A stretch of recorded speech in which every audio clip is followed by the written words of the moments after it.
شړې مېرې چې د وطن آبادي شي نه و خدایه باران په شېبو شېبو. ما چې دا فلم له څنګه لاړې ها نو بیا هغه وایي چې فلم پلو خو ما رجحان نه و په ریډیو کې به لګیا و کار به م که ها نو چې رفیق ما توجه چې فلم ته راواړوله چې کې اوربلو ها ناوې د شپې وه ها جرم او سزا ها اب حیاتو ها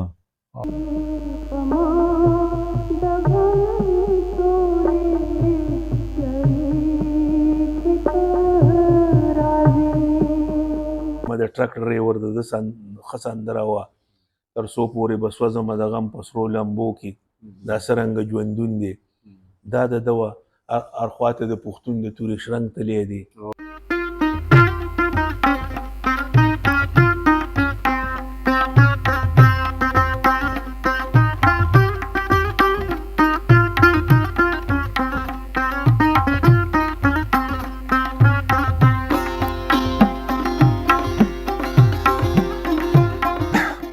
السلام علیکم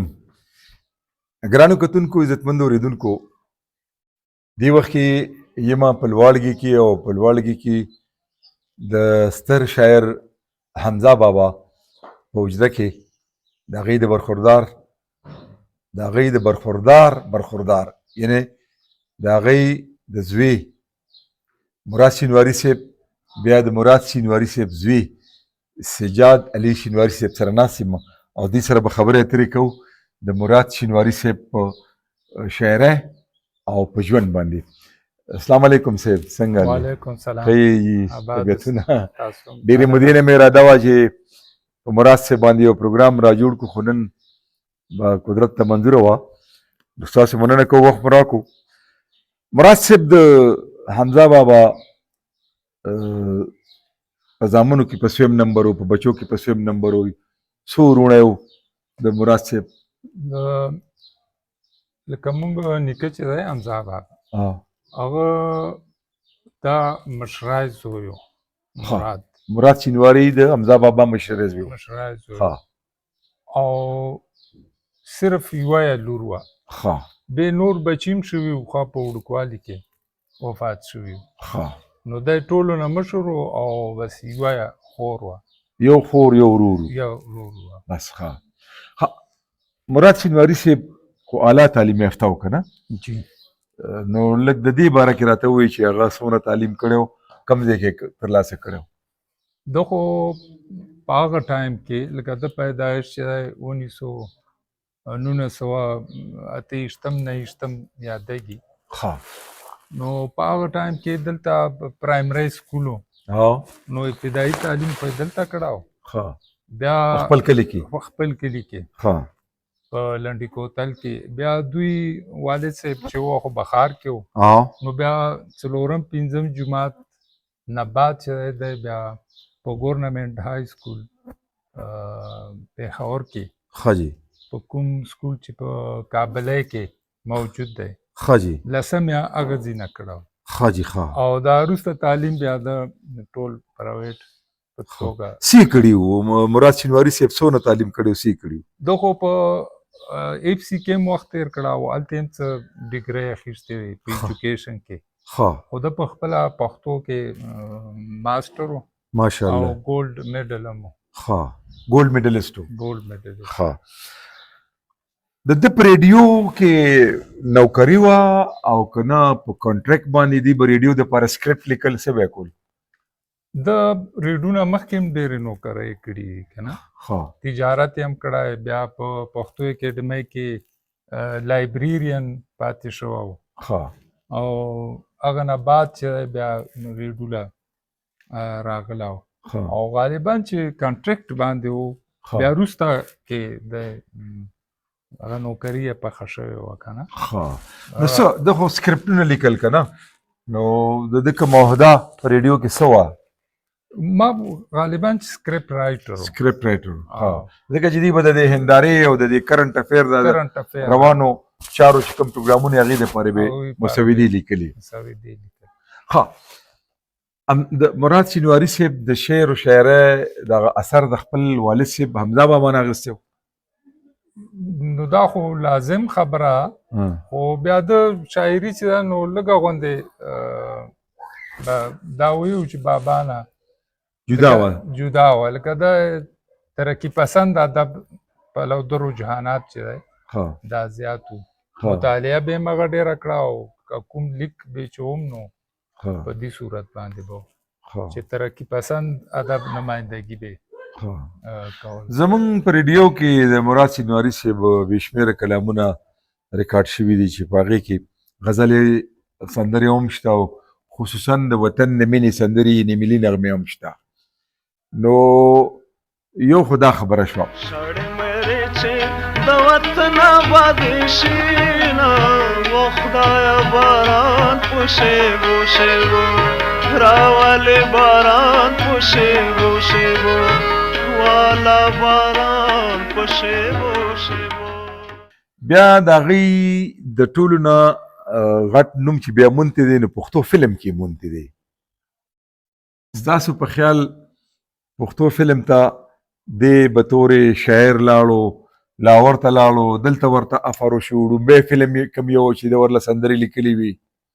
دا خو ما یو ورځ دنه هسې وړه انټرویو کړې وه که نه ما چې دا فلم له څنګه لاړې نو بیا هغه وایي چې فلم پلو خو ما رجحان نه و په ریډیو کې به لګیا و کار به م که نو چې رفیق ما توجه چې فلم ته راواړوله چې ویې به چې هلته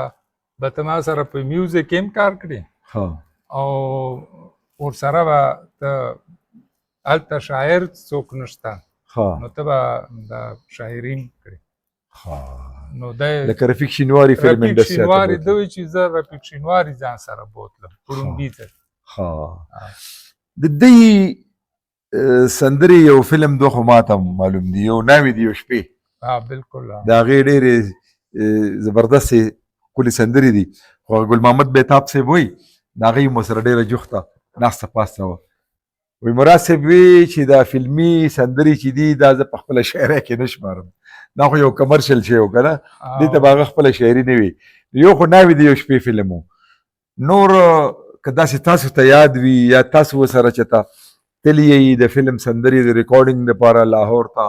نو دا خبره را سره لږه شریکه کړئ او لاهور ته خو به ما ورته ویم چې دې لاین سره ما هغه مخکې انټرویو کې ورته ما ویلي چې شوق کومه خو ده وایي چې نه هغه ماحول چې کوم دی د فلم هلته ټیک نه دی پرېښوی نه لکه ما ډېر زه دم ورسره کړی په خپل ټایم کې خو دی به راځي نه نو دا وجه وه چې بس بیا ما لاهور ته اړو تللی نه یئ تللی نه یم دومره خو به درته یاد دي چې د څونه فلمونو دپاره سندرې لیکلي دي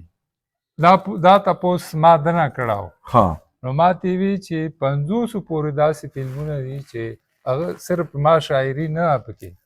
هغه کې ما مکالمې ما سټوري او په هغه کې ګانې او په بعضې فلمونو کې ما موسیقي هم ترتیب کړی خو خپل نوم به لکه د موسیقۍ په رموزو باندې هم پوهېده دا فضل ربي پردیسي موسیقي چې څومره دا د سره به مشترکه وه ما خپله څو ځل چې زه به دیرې له لاړم نو ده به دیره کې ریهرسل کړ دا فضل ربي پردیسي به هغه سره ډېر ښه تعلق هم تعلق یو سپین دادا به یې ورته وي سپین دادا فضل ربي به ورته سپین دادا وي ډېر ګپ شپي کس نو هغه بیا خبر شو چې وفات شوی نو ډېرو فلمونو یې موسیقي هم کړې لکه یو فلم به د بیا مثال ورکړ چې دا عجب خان افریدي فلم چې جوړېده نو دې ته یو پنجابی موسیقار راوستلی و چې هغه طرزونه مونږ وکاته که نه نو خو پنجابی ګانو نو چې هغه نه پس بیا کېناستو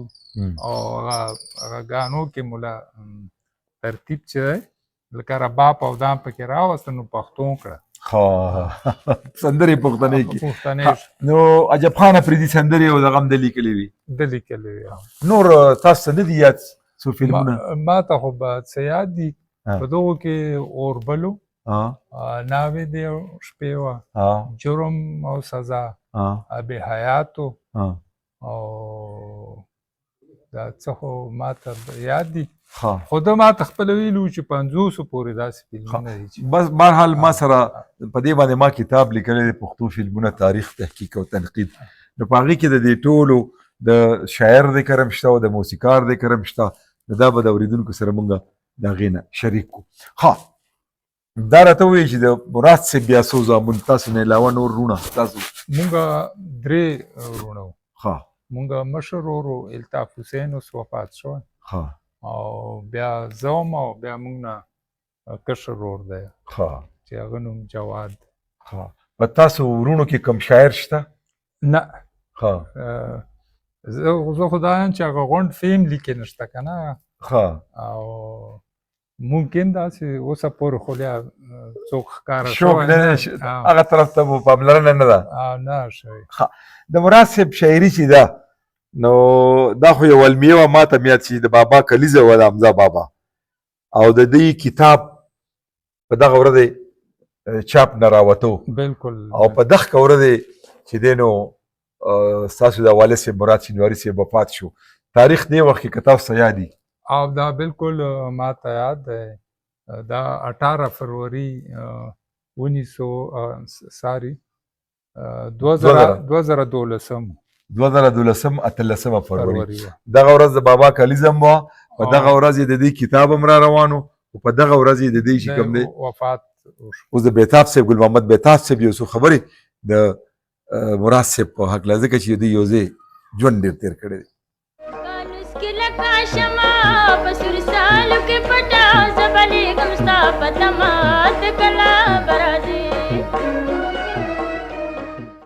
نو داسې وه اسلم خان حاجي صاحب چې زه کله په کالج کې وم کال 1982 کې نو زه د هغه د یو مینهوال په حیثیت باندې هغه سره زما ملاقات شوی و. بیا هغه یو ډېر دلچسپه سړی و یو ډېر خوندور سړی و ډېر لطیفه‌ګو سړی و خندرویه سړی و او د علم و شوقي سړی و نو دغه وجه باندې هغه سره زمونږ تعلق او دغه جوړ شو. بیا به چې کله کله خیبر بازار ته رالو دا د هغه دیره وه. بیا په کال 1991 کې چې کله زه د امیش خلیل صاحب چې زمونږ یو ډېر لوی لیکوال و هغه یو اخبار کولاو کړی و د هغې نوم و باګرام د تحصیل سرای دفتر نو هغې کې ما کار کوم. دغه موده کې مراد شینواري صاحب چې دی ریټایر شو د ریډیو نه دی ریټایر شو نو د هغه اخبار ته د ایډیټر په حیث راغی ما هم کار کوم بس دغلته نه مې یو ځای کار دا باګرام لومبي ځل باندې غالبا چې اوربل فلم له سندرې لیکلي وي کوم چې نثار محمد خان پکې کار هم کړی و او هغوی دغه فلم لیکلی هم نو شاید چې هغه ورته ویلي وي چې په دې یو لیکه چې دی هم په ریډیو کې نو زما خیال دی چې شروع د ده د اوربل فلم نه شوې ده که دا ډومبی وي د عجب خان افریدي نه زه نه یم پوهې خو زما خیال دی چې دا ډومبی دی. بیا چې دی نو د دوی هغه سندرې پکې مشهورې هم شوې چونکې دا د په اوربل فلم کې یم د ټرک ډرایور دغه دا نور هم دي پکې تورې تیارې شوې که راځي خو دا به مراد صاحب وی چې دا اول د نویتا خان په اواز دا ریډیو کې ریکارډ شوی و او د هغوی دومره خوښه وه چې بیا یې هلته فلم ته یوړ دا نثار محمد خان دا سندره ډېره خوښه شوې وه حالانکې هغه یوې داسې ښځې ویلي وه چې پښتو ژبې هم نه وه نویتا خان.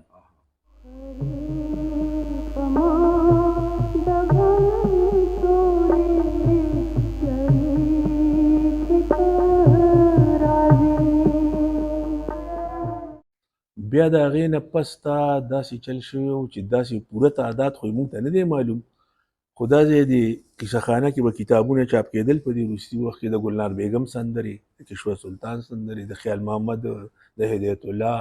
او د دوی بدلې نو ما دا ټول کتابونه اخیستي وو ما مراد صاحب ته وویل ته دې کې به ستا کومې کومې سندرې دي ما ته خو داسې پته نه لګي نو ما ورته دومره خو پوهېږي که نه چې دا تا هغه لفظونه ووینې چې دا سندره ما لیکلې وي او دا راته پته لګي نو ما دل هغه فایل ورکو او هغه فایل باندې د ټک مارو کو نو زما خیال دی څه کم یا څه د پاسه خو تقریبا 500 فلمونو پورې د فلمونو له سندرې لیکلې وي دی کې یو فلم داسې اومو چې هغه اوس ما نه هیر دی یا ملتانی دی یا بل دی چې د موسیقۍ تړون یې هم د کړی دی په خپله باندې لکه د یو موسیقار په حیث هم د کار کړی دی او اکثر سندرو له به د طرزونه په خپله جوړول. لکه د یوه سندره ده غالبا د اوربل فلم کې ده، ټول خلک اسکي او واخله مزې و زما یاره ناوې د یو شپې کې ده، صحیح ناوې د یو شپې کې. نو هغه او واخله مزې و زما یاره شرابي، دا سندره اصل کې د فوک سندرې طرز دی. زم د سره خونه دی ورانه شه جوګي، دا د هغه سندرې دغه دی. داسې بعضې وخت کې ناوې د یو شپې کې نورې سندرې هم د دې او نورې ځوانۍ کې د مستۍ والا خوبونه او دا چاربیت هم پکې دی لیکلي، حالانکې ښځو چېرته چاربیته نه دی ویلي، خو دا دلته کې دا چاربیت هم ښځې ویلي ده. لکه دا تجربه هم دا هم ډېره عجیبه ده. او مراد صاحب عموما داسې تجربې زما خیال دی چې کړې وي، ځکه چې ریډیو کې د ده یو غزل نواب علي خان صاحب ریکارډ کړی و، د ګلناز په آواز باندې دی. جرګې مې ډېرې وکړې خو اشنا یې نه مني، ډېر خلک په جرګه شو دی چا یې نه مني. نو په دې ریډیو کې خو خامخا دا پروډوسران هم یو بل خلاف وو، داسې ګپې به هم لګولې. هغوی به ویې راشه که نه ویې ښځو هم جرګې شروع کړي که نه، بلکې هغې کې یو ځای داسې هم دي چې هر څوک وایم زه چې لیونی نه یم د مینې، ګریوان چې مې شلېدلی وي دنیا یې نه مني. وایي چې راشه که نه ښځې پکې ګریوان هم شلولی دی. حالانکې هغه غزل هم داسې خو د هغه خوښ شوی داسې د سړي نه د ښځې اواز ته کړی و. سترګې مې ډېرې وکړې خو اشنا یې نه مني، ډېر خلک پې جرګه شو دی چا یې نه. ښه داسې بیا د ملتانې فلم، اجرتي قاتل، ټوپک زما قانون، عجب خان افریدی، جرم او سزا او څه نور فلمونه مو خدای هغه مشهور فلمونه یې دا دي. مقصدي سندرې پکې ولیکي، واقعي ده چې لیکلي هم دي. یمه د ټرک ډریور د ده ښه سندره وه، تر څو پورې به سوځمه د غم په سرو لمبو کې، دا څرنګه ژوندون دی، دا د ده وه. هر خواته د پښتون د تورې شرنګ تلی دی، دا د ده سندره وه. آواز په ټول جهان زموږ د نن تللی دی، آواز په ټول جهان زموږ د نن تللی دی، هر خواته د پښتون د تورې شرنګ تلی دی. د وینې قرباني غواړي غازیانو، یعنی داسې سندرې دې لیکلې وې چې هغه د ترقي پسندۍ، قومیت او مقصد تابع وي. خو بیا هم هغه د هغه د سټنډرډ مطابق دا چرېم نه وي. نو هغه به دا وي چې چونکې ما په دې پیسې اخیستې دي او هغه له ما یو هټ سندره لیکله، او کله کله به یې پکې داسې کامیډي سندرې هم لیکلې وې که نه، چې هغه هم لکه په ناوې د یو شپې کې چې یو سندره وه زما محبوبه زړه لوچه دا او دی لیکلې او ټرډینګ او ځکه چې غزني وي دلته چاتا خان راغلی او دوه درې شپې مکړې وي. بیا د چاتا خان ځان له یو دغه تاریخ وکړه چې څونه مداري او کمالي سړی و که نه. بهرحال دا سندرې هغه لیکلې وي او ډېرې لیکلې وي، خو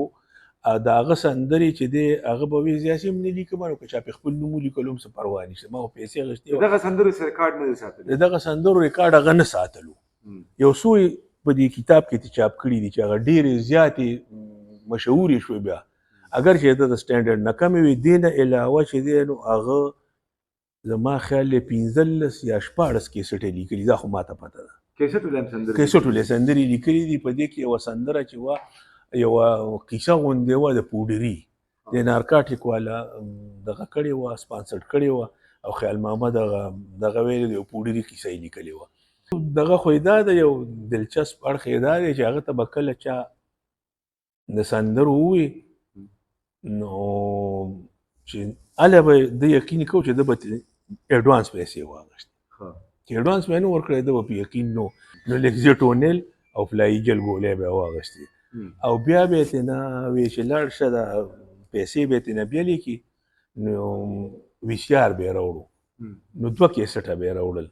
یا 2 یا 3 ارسونه بچي وو. نو په هغې کې به ده دا وکړو چې هغه 2-3 کیسټه کې یو کې به پهلواني وه او یو کې به نور څه وو. نو ما به ورته چې مراد صاحب د دې څه مطلب شو؟ نو هغه به وایي چې داسې الهامي کار خو نه دی که نه، دا خو بس دغه د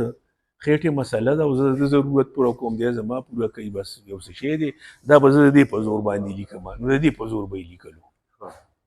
نو د دې په ریډیو کې هم ډېر فنکارانو د دې کلامونه ویلي دي لکه خیال محمد ویلي بلا ډېرو ویلي دي. خیال محمد څه درته یاد وي چې هغه بیا ولې نه په سپین مخ وایي خیالونه کله یو خوا کله بل خوا راکوي په زړه داغونه کله دا دی ډېر د مخ په شمع دي ستی ګرځي سوي پتنګان لوګي لوګي ګرځي. دغه وختي مو وویې جرګې مې ډېرې وکړې خو اشنا یې نه مني. د ګلناز په آواز دی، د فضل ربي په پردیسي په آواز باندې دی. تورې کمسی چې ول په ول جوړوي دی خبر بیا چاته څه چل جوړوي. دا ده یوې بله هم ده د هغه هم دغه شان د دغه دی نور هم بلا کسانو د سندرې ویلي دي په دغه باندې. نویتا خان هم ویلې ده. نویتا خان کومه ویلې ده؟ خورې په ما د غم تورې تیارې شوې دا ریډیو کې ویلې وه. دا اول ریډیو کې ریډیو نه بیا فلم ته تللې ده. دا احمد خان ویلې ده د سندره ممتا کلي په کلي. هغه به دا وی د هغه دا خیال و دا چا خپل خپل خیال وي. هغه به دا وی چې دا غزل په ردیف باندې نه وی کېږي او چې زه داسې تجربې وکړم نو کېدی شي دا کامیابي شي واقعي د چا کامیابي کړي دي. لکه هغه به ورله داسې ردیف وي کلي په کلي که نه. او د خیال محمد یو دغه دی کاږه واږه راپرېږده یاره غشي د نظر کاږه واږه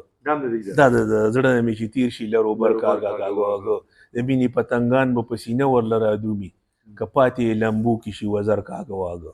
نو داسې کاږه واږه کلي په کلي نه مني که نه. دا ردیفونه ده پیدا کړي او ده وی چې که زمونږ شاعري نوي کېږي او مشهورېږي نو په هغې کې به غټه وجه د ردیف وي چې کله تا یو ښه ردیف پیدا کو او دا ته صحیح استعمال کړي نو دا شعر چې دی نو دا به ورسره خامخا هیټ به هم وي او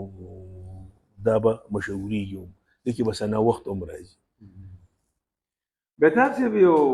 غزل باره کې تاسو یو خبره کړې وه شاید منالو خیره شي وخان د په سترګو کې چشمان راواړوه. نو هغه خو غزل د بل چا و خو زه دی ناست وو دا ځای د خیبر بازار دی سر ته دا نمبر 3 سکول ورته وایي غالبا. د دې مخې ته دغه دی یو هوټل و هغې کې ناست وو کاوه مسکله دی کې یو بل شاعر زمونږ ملګری و هغه راغی مشر سړی و وی ټلویزیون کې مې ریکارډینګ وراله موږ ورته کاوه کېښوه چې راځه صاحبه ته دا کاوه وڅښه. نو هغه کاوه څښله او دې کې هغه دغه کې یو ټرانسسټر پروت و غټ هغې باندې یو سندره شروع شوه وخانده په سترګو کې چشمان راواړوه بهار زما د ژوند د ګلستان راواړوه. نو هسې زما ورته خیال شو مراد صاحب د سندرې باره کې ستا څه خیال دی؟ نو هغه په یو شیبه داسې سوچ وکړو بیا یې وی چې یاره زما خیال دا دی چې د محبوبي چشمې په سترګو کړي دي ځکه چې سترګې او چشمان خو یو شی دی. نو ورته وایي چې وخانده په سترګو کې او داسې چشمان راواړوه او دې کې ډز شو چې هغه شاعر پیالۍ په دې پیز له راواچوله وی چې تاسو سره څوک کیني د هغه یې هم داسې کړي د هغه داسې کړي که نه بلکې ډېرې خرابه داسې نه ډېره خرابه خبرې وکړه ولاړو پاڅېدو. موږ ته څه پته وه چې دا د ده سندره اوس د هغه وه که نه خو زما خیال دی چې هم د هغه وه. دغه شان نور بلا ډېر واقعات دغه به یې کول دا بلکې زمونږ یو بل شاعر و هغه په سپینه ږیره باندې کتاب چاپ کېدو وروستي عمر کې. نو هغه یو غزل چې د هغه کله موږ لوستي وو نو واقع ډېر متاثر کونو خو چې کله په مجموعي طور باندې د هغه کتاب راغی که نه راتلو مسوده یې پروف یې ما کتو نو هغه مراد صاحب وی یاره دا خو ډېر لوی شاعر ما ته ښکارېدو خو چې دغه را دي خو ډېر کمزوري دي. نو بیا هغه وی چېرې د پښتنو کې یو قبیله ده قبیلې نوم یې هم واخیست اوس دلته به یې نالو وی هغې کې سپین ږیري هلې مري چې ځان وشرموي زما خیال دی دا سړی مري که نه. نو داسې دلچسپې خبرې یا خاطرې یا د هغه ډېرې زیاتې وي بلکې بلا ډېرې داسې دي چې هغه د نه ویلو دي سړی نشي ویلی په میډیا باندې یا په دغه باندې خو به هر حال دغه دومره لوی شاعر و دغه یو کتاب او هغه هم داسې ورځ باندې چاپ شي چې د هغه د مرګ ورځ و د بابا کال و. نو دا وګورئ جي دا بعضې زمونږ بعضې شاعران داسې وي چې د هغوی دیوالونه ډېرېږي بعضې شاعران داسې وي چې هغه دومره خود تنقیدي کوي چې د هغه کلام کمیږي دی په هغه کسانو کې شامل و او دا یوازې دی نه دی، دا نور هم داسې شته دی. زمونږ بعضې شاعرانو لکه زبا رحمان بابا یاد کوم د مثال لپاره چې هغه دا کومه دیوان مونږ ته پاتې دی، نو زما یقین دی چې دی د کومې پایې شاعر دی، د به لسې سي ضایع کړي. بلا داسې شاعران لکه قلندر مومند دی، دومره غوندې کتاب دی، دومره د هغه کتاب هم څه دومره غټ نه دی. داسې په اردو کې غالب دی، په پښتو کې نور هم وي. دا کوم چې ډېر سیف الرحمن سلیم صاحب دی، هغه نه ما یو ځل تپوس هم وکړو چې تاسو ولې شاعري نوره نه ده کړې؟ ما ته یې ویې کړې مې ده، خو هغه خوند یې نه ما له مزه رانکړي. نو مراد صاحب به 2-3 شعرونه لیکلي وو، خو چې خوند به یې ورنه کړو، بیا د جیب کې وراسته شولو به یې وغورځو، او بلکې په خپله به یې ورته پن قلم نیولی، دا به کمېده. څو پورې چې د هغوی د وفات خبره ده، دا یو اتفاق و چې په هغه ورځ باندې 18 فروري وه چې کومه د حمزه صاحب هم د وفات ورځ وه، او په دغه ورځ باندې د هغه یونیورسټي بوک ایجنسي ته چې څنګه کتاب راغی راننوتو، د مراد صاحب کتاب راغی آینه، د اماراتو والا چاپ کړی و. نو ورسره خبر دا راغی چې مراد صاحب وفات و. مجنونا چې مشهور کموم تا کلی پکلی خبر اوس زمون کیږي لیلا کلی پکلی لیلا کلی پکلی